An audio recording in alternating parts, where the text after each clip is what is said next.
آج میری چھوٹی بہن کی شادی ہو رہی تھی کیونکہ وہ بہت خوبصورت تھی جبکہ میں 28 سال کی ہو چکی تھی۔ ابھی تک کنواری بیٹھی تھی۔ جو ہی میں نے اپنی چھوٹی بہن کے سر پر دوپٹہ ڈالا تو ساتھ ہی اسے یہ کہہ کر بہت ڈرا ڈالا کہ شادی کے بعد شوہر بہت ظلم کرتا ہے۔ یہ سن کر وہ گھبرا گئی اور نکاح کے وقت وہ میرے سر پر دوپٹہ ڈال کر خود باتھ روم میں چھپ گئی۔ میں بہت خوش ہوئی اور رخصت ہو کر سسرال آ گئی۔ کچھ دیر بعد نند نے جو ہی دودھ پلایا تو مجھے گہری نیند آ گئی۔ جب آنکھ کھلی تو شوہر کو دیکھ کر میری روح لرز گئی کیونکہ وہ تو میں ساری زندگی اپنی چھوٹی بہن عنایہ کے ساتھ عشرت کرتی آ رہی تھی، جبکہ وہ مجھ سے بہت محبت کرتی تھی۔ وہ مجھ سے 8 برس چھوٹی تھی اور اس کی شادی ہو رہی تھی۔ میں نے اس کو ڈرا دیا تھا کہ شادی کے بعد اچھا سلوک نہیں ہوتا تو اس نے اپنی جگہ مجھے بٹھا دیا۔ میرا نکاح ہو گیا اور میں رخصت ہو کر چلی گئی، مگر جب میری نظر اپنے شوہر پر پڑی تو میں دھک کر کے رہ گئی تھی اور پھر دھاڑے مار مار کر رونے لگی تھی کیونکہ وہاں تو میرا شوہر، میرا نام مہا ہے، میں خوبصورت بھی ہوں اور خوبصورت بھی، مگر میری ان تمام خوبیوں کو میری چھوٹی بہن عنایہ کے حسن نے گرہن لگا دیا تھا۔ میں پیاری تھی جبکہ وہ حسین ترین تھی۔ لوگ اکثر کہہ جاتے تھے کہ عنایہ نہ ہوتی تو مہا کے حسن کا مقابلہ نہ تھا۔ لوگوں کی یہ بات میرے ذہن میں اٹک کر رہ گئی تھی۔ میں سوچتی کہ کاش عنایہ واقعی نہ ہوتی تو کتنا اچھا ہوتا۔ میں اسکول و کالج میں ہمیشہ امتیازی نمبروں سے کامیاب ہوتی تھی۔ میرے والدین مجھ پر فخر کرتے تھے اور رشتہ داروں کو بڑے خوش ہو کر میری قابلیت کے بارے میں بتاتے تھے۔ مگر عنایہ پوزیشنز لینے لگی تھی۔ وہ ہر کلاس میں فرسٹ آنے لگی تھی۔ جہاں بھی اس نے مجھے مات دے دی تھی۔ اب میرا ذکر پر سے پوچھ چلا گیا تھا۔ ہر جگہ اسی کا نام لیا جاتا تھا۔ میں اکثر سوچتی تھی کاش عنایہ کہیں دور چلی جائے جہاں کبھی اس کے ساتھ میرا سامنا نہ ہو۔ آہستہ آہستہ میرے دل میں اس کے لیے اس قدر حسد بڑھ گیا تھا کہ میں اس کے مرنے کی بھی دعا کرنے لگی تھی۔ یوں ہی ہم دونوں بڑے ہوتے چلے گئے تھے۔ میں اپنے بڑے ہونے کا خوب فائدہ اٹھاتی تھی۔ اس کو بات بات پہ ڈانٹ بھی دیا کرتی تھی، مگر نہ جانے وہ کس مٹی کی بنی تھی، مجھ پر جان چھڑکتی تھی، میرا احترام کرتی تھی۔ میں بڑی ہوگی، میرے لیے رشتے آنے لگے تھے۔ اب میں بڑی خوش تھی کہ چلو اچھا ہے، عنایہ سے تو جان چھوٹ جائے گی۔ میرے سسرال میں کوئی مجھے عنایہ کی مثال نہیں دے گا، مگر یہاں بھی عنایہ مجھ سے سبقت لے گئی تھی۔ میرے لیے جو بھی رشتہ آتا وہ مجھے ٹھکرا کر میری چھوٹی بہن کو پسند کر جاتے تھے۔ بہت بار ایسا بھی ہوا تھا۔ تب پھوپھو نے ابو کو مشورہ دیا کہ عنایہ کی شادی کر دو، اس کی شادی کے بعد مہا کا راستہ بھی کھل جائے گا۔ پہلے ابو نہ مانے، مگر امی نے سمجھایا تو ابو رضامند ہو گئے۔ لیکن میں یہ سب نہیں چاہتی تھی۔ میں اس میدان میں عنایہ کو بازی لے جانے نہیں دے سکتی تھی۔ وہ ابھی صرف 20 سال کی تھی۔ ایسے کیسے کر کے گھر بسا لیتی، لیکن اس معاملے میں مجھے کسی نے گھاس تک نہ ڈالی۔ مجھ سے کسی نے مشورہ کرنا مناسب نہ سمجھا تھا۔ عنایہ کا رشتہ پکا ہو گیا، شادی کی تاریخ طے ہو گئی۔ ہمارے گھر میں خوشیوں کا دور دورہ تھا، جبکہ میں اندر ہی اندر کڑھ کر رہ گئی تھی۔ خیر دن گزر گئے اور عنایہ کی بارات آ گئی۔ وہ دلہن بن کر بالکل حور لگ رہی تھی۔ اس پر اتنا روپ چڑھا تھا کہ لگتا تھا کہ وہ 14ویں کا چاند ہو۔ میں اس کو دیکھتی رہ گئی تھی۔ عنایہ بولی، کیا ہوا آپی، میں اچھی نہیں لگ رہی ہوں کیا؟ میں نے اسے گلے لگا لیا اور کہا کہ تم دنیا کی حسین ترین دلہن ہو، مگر میرا دل تمہارے لیے نہایت غمزدہ ہے۔ امی ابو کو تمہارے ساتھ سے یہ ظلم نہیں کرنا چاہیے تھا۔ تم جانتی ہو کیا، چھوٹی عمر کے دلہنوں پر شوہر بڑا ظلم کرتے ہیں۔ ان کو لگتا ہے کہ کم عمر دلہن کو مار پیٹ کر وہ اپنے سانے میں ڈال سکتے ہیں۔ یوں لڑکی ساری عمر کے لیے سسرال والوں کی غلام بن کر رہ جاتی ہے۔ شادی کی صحیح عمر تو 25 برس کے بعد شروع ہوتی ہے۔ میری باتیں سن کر عنایہ کانپ سی گئی تھی۔ اس کے چہرے پر زردی پھیل گئی تھی۔ وہ بولی، آپی اگر آپ کی شادی ہو جائے تو دولہا آپ کو بھی مارے گا۔ میں نے تیر نشانے پر لگتے دیکھا تو خوشی میں جھوم اٹھی۔ میں بولی، عنایہ ایسا نہیں ہوتا، میں 28 برس کی ہوں، دولہا مجھ سے دب کر رہے گا۔ عنایہ نے جلدی سے اپنے سر سے عروسی دوپٹہ اتار کر مجھے اڑا دیا۔ وہ بولی، باجی خدا کا واسطہ ہے میری جگہ آپ رخصت ہو جائیں، میں مار پیٹ سہ نہیں پاؤں گی، میں تو 25 برس کی عمر میں ہی شادی کروں گی۔ میں بہانے بنانے لگی، بولی، عنایہ لوگ کیا کہیں گے کہ چھوٹی بہن کا نصیب بڑی بہن نے چرا لیا۔ عنایہ بولی، آپی دفع کریں لوگوں کو، آپ مجھے بچا لیں۔ پھر میں نے بھی ہاں کر دی اور عنایہ مجھے روسی لباس دے کر خود باتھ روم میں جا چھپی تھی۔ پھر نکاح والے آ گئے اور میری شادی چودھری بلال کے ساتھ ہو گئی تھی۔ میری تو خوشی کا کوئی ٹھکانہ ہی نہیں تھا۔ دراصل ہم سفید پوش لوگ تھے مگر باعزت تھے، اس لیے میرے لیے بہت بڑے گھر سے رشتہ آیا تھا، مگر انہوں نے عنایہ کو پسند کر لیا تھا۔ میں نے چودھری بلاول کی تصویر دیکھی تو اس کی اسیر ہو گئی تھی۔ میں نے سوچا کہ عنایہ، تم نے مجھ سے ہمیشہ ہر چیز چھینی ہے، میں تمہیں اپنی محبت چھیننے نہیں دوں گی۔ چودھری بلاول اپنی شاندار حویلی اور کروڑوں کی جائیداد کا اکلوتا مالک تھا۔ میری ساس میرے پاس آ کر بیٹھی اور بولی، بیٹا اپنا حسین چہرہ تو دکھا دو۔ میں نے نفی میں سر ہلا دیا اور جلدی سے بات بتا دی کہ اگر شوہر سے پہلے ساس دلہن کو دیکھ لے تو برا شگون ہوتا ہے۔ میری ساس ڈر گئی تھی۔ یوں رخصتی تک کسی نے مجھ سے میرا چہرہ دیکھنے کی فرمائش نہیں کی تھی۔ میں چودھری بلاول کی سیج سجا کر بیٹھی تھی، میں بڑی خوش تھی۔ کمرے کا دروازہ کھلا اور مجھے ٹرالی گھسیٹنے کی آواز آنے لگی۔ میں گھونگھٹ کر کے بیٹھی تھی، سوچا ملازمہ کھانے پینے کی اشیاء لائی ہوگی۔ میرا تو دل ہی باغ باغ ہو گیا تھا کہ اب میں اس حویلی کی چودھرائن بن کر رہوں گی، ملازمائیں میرے آگے پیچھے پھریں گی۔ تب مجھے چودھری بلاول کی آواز سنائی دی تھی۔ وہ بولے، عنایہ کیسی ہو؟ اب ٹرالی کے پہیوں کی آواز میرے قریب ہوئی تو میں نے سر اٹھا کر دیکھا۔ جو منظر دیکھا، میرا تو سر چکرا گیا تھا۔ خوب روح اور حسین ترین چودھری بلاول اپنی ویل چیئر گھسیٹتا ہوا آگے بڑھ رہا تھا۔ میرے کانوں میں سائیں سائیں ہونے لگی تھی۔ میں نے گھونگھٹ اتار کے پھینکا تھا۔ بلاول مجھے دیکھ کر شیشتا رہ گیا۔ وہ بولا، آپ کون ہیں؟ عنایہ کدھر ہے؟ میں بولی، چودھری بلاول، تم لنگڑے ہو، تم معذور ہو، یوں ساری زندگی ویل چیئر پر گزار دو گے؟ ہم دونوں کی حالت دیکھنے کی قابل تھی۔ وہ چپ کر گیا جبکہ میں دہاڑے مار مار کر رونے لگی تھی۔ بلاول خاموشی سے مجھے تکتا چلا جا رہا تھا۔ ہمارے کمرے کے دروازے پر دستک ہونے لگی تھی۔ میری ساس بولی، کیا ہو گیا ہے بہو، کیوں رو رہی ہو؟ دروازہ تو کھول دو۔ میں نے غصے سے اٹھ کر دروازہ کھول دیا تھا۔ میری ساس کی بھی وہ حالت تھی جو کہ بلاول کی تھی۔ میری ساس بولی، عنایہ کہاں ہے؟ تم تو اس کی بڑی بہن ہو۔ میں روتے ہوئے بولی، آپ لوگوں نے ہمارے ساتھ اتنا بڑا دھوکہ کیوں کیا ہے؟ ہم سے کیوں چھپایا کہ آپ کا بیٹا لنگڑا ہے؟ میری ساس غصے سے تنفن کرتی آگے بڑھی اور میرا بازو دبوچ کر بولی، دھوکہ تو تم لوگوں نے کیا ہے، ہیرا دکھا کر کوئلہ تھما دیا ہے، تمہیں دیکھ لیتی ہوں۔ میری ساس مجھے بازو سے پکڑ کر باہر لے جانے لگی تو بلاول بولا، امی ایک منٹ رک جائیں، میں نے آپ سے کہا نہیں تھا کہ میری شادی سے پہلے آپ لڑکی والوں کو میری حقیقت بتا دیں، ان سے کچھ نہیں چھپائیں گی؟ آپ نے سچ نہیں بتایا نا؟ آپ نے دھوکہ دہی سے کام لیا نا؟ اب آپ کے ساتھ بھی ویسا ہی دھوکہ ہو گیا ہے تو واویلا مت مچائیں، جائیں یہاں سے۔ میری ساس کا بس نہیں چل رہا تھا کہ مجھے کچا چبا جائے، مگر پھر بیٹے کے ڈر سے باہر نکل گئی تھی۔ میں بیڈ پر بیٹھ کر پھر سے رونے لگی تھی۔ میں عنایہ کو کوستی جا رہی تھی۔ اس کی قسمت کتنی اچھی تھی نا، اس کی آزمائش کو میں نے اپنے گلے کا ہار بنا لیا تھا۔ کاش اس کی شادی اس لنگڑے سے ہو جاتی تو کتنا اچھا ہوتا نا، میرا سارا حساب تو یہی چکنا چور ہو جانا تھا۔ مگر میری تو یہیں ہمت ماری گئی تھی جو پرائی آگ میں خود کود گئی تھی۔ میں روتے ہوئے کہتی جا رہی تھی، ہائے عنابیہ، تیرا بیڑا غرق ہو جائے، تو نے مجھے کس مصیبت میں ڈال دیا ہے؟ بلاول بڑی دیر خاموش رہا، پھر بولا، کیا آپ کی بہن نے آپ کے ساتھ دھوکہ کیا ہے؟ میں نے بلاول کی جانب دیکھا اور سوچا، اس کے ساتھ جھوٹ بول کر میں نے کرنا ہی کیا ہے؟ اس لیے سچ بتا دیا کہ نہیں، اس نے میرے ساتھ دھوکہ نہیں کیا، بلکہ میں نے عنایہ کے ساتھ دھوکہ کرنے کی کوشش کی ہے۔ میں نے اسے ڈرا دیا تھا کہ شوہر اچھے نہیں ہوتے، اس لیے اس نے اپنا دوپٹہ اور شوہر مجھے دے دیا۔ میری بات سن کر بلاول بولا، آپ نے ایسا کیوں کیا ماہا؟ میں روتے ہوئے بولی، مت ماری گئی تھی میری، نصیب پھوٹ گئے تھے اس لیے۔ دراصل میں نے تمہاری تصویر دیکھ لی تھی، مجھے تم پیارے لگے تھے، اس لیے میں نے سوچا کہ رشتہ میرے لیے آیا تھا تو میں کیوں بہن کی شادی ہونے دوں۔ بلاول میری طرف دیکھ کر بولا، ماہا، کیا آپ نے غور نہیں کیا، میری شکل اب بھی ویسی ہی ہے جیسی تصویر میں دکھتی ہے؟ بلاول کی آنکھیں سرخ ہو گئی تھی، وہ غمگین لگ رہا تھا، لیکن مجھے اس کی کوئی پرواہ نہیں تھی۔ میرے ساتھ جو ظلم ہوا تھا میرے لیے وہی کافی تھا۔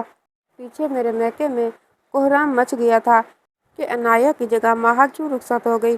صبح ہوئی تو میری ساس مجھے کڑے تیوروں سے گھور کر بولی تھی، تجھے اس گھر میں بسنے نہیں دوں گی، تجھے طلاق دلوا کر ہی رہوں گی۔ میں بولی، آپ کے لنگڑے بیٹے کے ساتھ میں رہنا چاہتی بھی نہیں ہوں، کل کی بجائے آپ مجھے ابھی طلاق دلوا دیں۔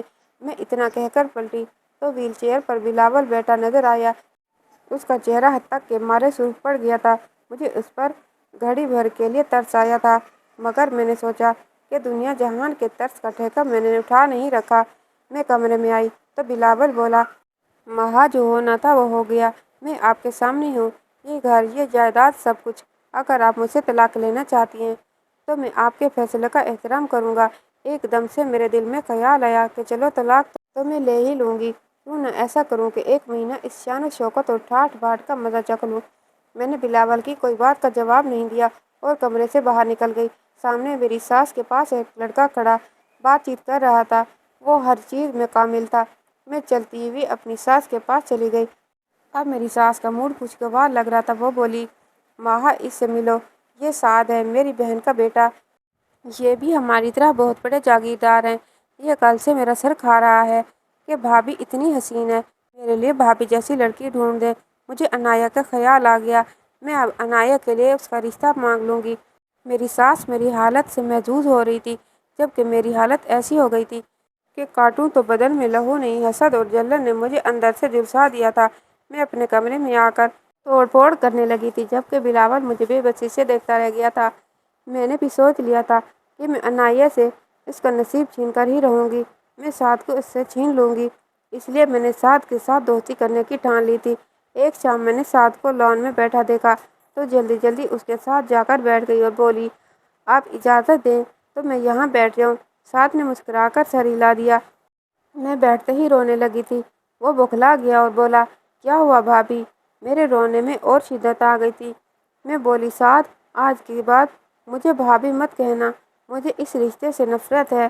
میں تمہارے کزن کو شوہر ہی تسلیم نہیں کر پائی تو بھابھی کیوں کر ہوئی؟ میرا نام مہا ہے، مجھے مہا کہہ کر پکارا کرو۔ سعد حیران تو ہوا، مگر پھر بولا، مہا کہیے، کیا ہوا آپ کو؟ رو کیوں رہی ہو؟ میں نے اپنی دکھ بھری داستان سعد کو سنا دی تھی۔ میں بولی، میرے ساتھ بڑا ظلم ہو گیا ہے، میں اس طرح کے اپاہج انسان کے ساتھ نہیں رہ سکتی۔ سعد مجھے دلاسا دیتا رہا تھا۔ میں کمرے میں گئی تو بلاول بڑی گہری نظروں سے مجھے دیکھ رہا تھا اور بولا، مہا ایک بات کہوں؟ میں نے سر ہلا دیا تو وہ بولا، سعد سے دور رہو، وہ بالکل بھی اچھا لڑکا نہیں ہے۔ میں استہزائیہ انداز میں ہنس کر بولی، وہ کم از کم اپاہج تو نہیں ہے۔ بلاول خاموش ہو گیا تھا۔ میں سونے کے لیے لیٹ گئی تھی۔ آدھی رات کو میری آنکھ سسکیوں کی آواز سے کھل گئی تھی۔ میں نے سر اٹھا کر دیکھا تو بلاول کھڑکی کے سامنے بیٹھا سسک رہا تھا۔ ایک لمحے کے لیے ایسا لگا جیسے کسی نے میرا دل مچل کے رکھ دیا ہو۔ بلاول میری پہلی محبت تھا، مگر میں کیا کرتی؟ میں انایا کو جیتنے نہیں دینا چاہتی تھی، میں اس سے کمتر نہیں بننا چاہتی تھی۔ مجھے لگتا تھا کہ انایا مجھ پر دل ہی دل میں ہنستی ہوگی۔ میں ایک بار پھر سے لیٹ گئی تھی۔ اس بار میری آنکھیں برس رہی تھی۔ میں جن راستوں پر چل نکلی تھی، جانے اس کا کیا انجام ہونے والا تھا۔ میری ساس مجھ سے بڑا، لیکن میں اس سے بالکل بھی دبتی نہیں تھی۔ میں بھی ٹکا سا جواب دے دیتی تھی۔ ایک دن میں اپنی ساس کے کمرے کے پاس سے گزری تو مجھے بلاول کی آواز سنائی دی، میرا نام لے رہا تھا۔ میں ٹھٹک کر رک گئی تھی۔ بلاول بولا، امی، میں کتنی بار کہہ چکا ہوں، آپ میری بیوی کے ساتھ برا سلوک مت کیا کریں، وہ اس حویلی کی بہو ہے، میں اس کو اس کا مقام دلا کر ہی رہوں گا۔ میری ساس بگڑ کر بولی، وہی بیوی جو تمہارا نام لینا بھی پسند نہیں کرتی، بلکہ تمہیں اپاہج اپاہج کہہ کر پکارتی ہے۔ میں تو کہتی ہوں اس کو طلاق دے کر چلتا کرو، مجھے ڈر ہے کہ وہ سعد کو اپنے جال میں پھنسا لے گی۔ بلاول ایک دم بگڑ گیا اور بولا، خبردار، آج کے بعد آپ نے میری بیوی کے متعلق ایسی زبان استعمال کی۔ میں اپنے کمرے میں آ گئی تھی۔ میرے کمرے کے دروازے پر دستک ہوئی تو میں اٹھ کر دروازے تک گئی۔ سامنے سعد کھڑا تھا، حشاش بشاش سا مسکراتا ہوا سعد۔ وہ بولا، مہا، آ جاؤ، کہیں سیر پر چلتے ہیں۔ میں نے نفی میں سر ہلا دیا۔ میں بولی، میری طبیعت ٹھیک نہیں ہے۔ میری آنکھوں سے آنسو بہہ رہے تھے۔ مجھے اپنے رویے پر بڑا دکھ ہو رہا تھا۔ میں نے بلاول کے ساتھ کیا کیا اور وہ کس طرح اپنی ماں کے سامنے میرے لیے ڈٹا ہوا تھا۔ جو بھی تھا، لیکن میں ابھی بھی بلاول سے محبت کرتی تھی۔ بلاول رات کے کمرے میں لوٹے تو مجھے یوں اندھیرے میں لیٹا دیکھ کر پریشان ہو گئے تھے۔ وہ بولے، کیا بات ہے مہا، طبیعت تو ٹھیک ہے؟ میں ایک دم سے اٹھی اور بلاول کے قدموں میں جا کر بیٹھ گئی اور بولی، خدارا مجھے معاف کر دے، میں تو آپ سے محبت کرتی ہوں، یہ سب کچھ میں نے اپنی بہن کی دشمنی میں کیا تھا۔ بلاول زخمی سا ہنس کر بولا، ایک اپاہج انسان کے ساتھ ہمدردی تو کی جا سکتی ہے، مگر محبت نہیں کی جا سکتی۔ میں رو دی تھی۔ میں نے سوچ لیا تھا کہ میں اپنی محبت سے بلاول کا دل جیت لوں گی۔ اس کے دل سے ہر بدگمانی دور کر دوں گی۔ اب بلاول کے سبھی کام میں اپنے ہاتھوں سے کرنے لگی تھی۔ بلاول نانا کرتا رہ جاتا تھا۔ سعد بھی کئی بار میرے پاس آیا اور بولا، ماہا تم مجھے وقت نہیں دیتی تو کچھ بھی اچھا نہیں لگتا۔ تم اس حقیقت سے نظریں چرا نہیں سکتی کہ ایک معذور انسان تمہیں کچھ بھی نہیں دے سکتا۔ میں نے سعد کو بری طرح سے جھڑک دیا تھا۔ میں بولی، آج کے بعد تم مجھے بھابھی کہا کرو۔ سعد خاموش ہو کر چلا گیا، مگر وہ بار بار میرے پاس آتا، یوں ظاہر کرتا جیسے میں ہی اس کا سب کچھ ہوں، مگر میں نے خود پر جبر کیا تھا۔ میری ساس میرے پاس آئی اور بولی، ماہا میں سعد کے لیے عنایہ کا ہاتھ مانگنا چاہتی ہوں۔ عنایہ کتنی خوش رہے گی نا سعد کے ساتھ، مگر تم دل چھوٹا مت کرو، کیونکہ نصیب اپنا اپنا ہوتا ہے۔ تم عنایہ کے حصے کی خوشیاں اسے چھین نہیں سکتی۔ اتنا کہہ کر میری ساس چلی گئی تھی، جبکہ میں یہ سوچتی رہ گئی تھی کہ میری ساس مجھے کیوں اکسا رہی ہے، وہ ایسی باتیں کیوں کرتی ہے جس سے مجھے طیش آ جائے اور میں سب کچھ تہس نہس کر دوں۔ مگر میں اپنے جذبات دبا جایا کرتی تھی۔ بلاول کے سبھی کام میں خود کرتی تھی۔ بلاول کی دوائیوں کا انتظام بھی میں نے اپنے ہاتھوں میں لے لیا تھا، مگر یہ دیکھ کر دنگ رہ گئی کہ بلاول کو بہت بھاری مقدار میں دوائی دی جاتی تھی۔ 10 گولیاں ایک وقت میں کھلائی جاتی تھی۔ مجھے بڑی حیرت ہوئی تھی، مگر میں چاہتی تھی کہ بلاول ٹھیک ہو جائے، اس لیے دوا دینے میں کوئی کوتاہی نہیں برتنی چاہیے۔ ایک دن میری ساس کو پتہ چلا کہ اب بلاول کو دوا میں دینے لگی ہوں، تو میری ساس آگ کا شعلہ بن گئی تھی۔ اس نے چیخ چیخ کر پوری حویلی سر پر اٹھا لی تھی۔ میری ساس کہہ رہی تھی کہ ماہا میرے بیٹے سے جان خلاصی کے لیے اسے مار دے گی۔ بلاول بھی بھڑک اٹھا تھا اور وہ بولا، آپ میری بیوی پر اس طرح کے الزامات مت لگائیں۔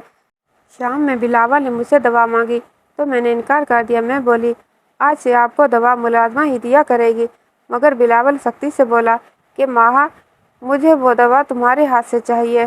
میں بلاول کو دوا کھلا کر فارغ ہوئی۔ بلاول کانپنے لگا تھا۔ میں ڈر گئی تو اس نے دلاسا دیا کہ فکر نہ کرو، دوا کے بعد میری یہ حالت ہو جاتی ہے۔ مجھے بہت حیرت ہوئی تھی، اب کچھ شک بھی ہوا تھا۔ اس کے لیے صبح ہوتے ہی میں اپنی ساس سے چھپ کر بلاول کو گاڑی میں بٹھا کر ہسپتال لے گئی تھی۔ میں نے بلاول کی دوائیاں دکھا کر ڈاکٹر سے پوچھا، یہ کس کے لیے ہیں؟ ڈاکٹر بولا، یہ دوا تو ٹانگوں کی شریانوں کو کمزور کرنے والی ہے، یہ تو انسان کو معذور بنانے والی دوا ہے۔ اس دوا کی تو خرید و فروخت پاکستان میں بند ہے، پھر یہ آپ نے کہاں سے لے لی ہے؟ میں اور بلاول سکتے میں ہی آ گئے تھے۔ واپسی پر بھی ہم خاموش ہی رہے۔ شام گہری ہو گئی تو میں نے بہانے سے اپنی ساس کو کمرے میں بلا لیا۔ وہ جیسے ہی کمرے میں داخل ہوئی، میں نے دھکا دیا اور بیڈ پر گرا کر اپنے دوپٹے سے ساس کو باندھ دیا تھا۔ میں نے پانی والی بوتل اٹھائی اور پانی ساس پر انڈیل کر کہا، اس میں مٹی کا تیل ہے۔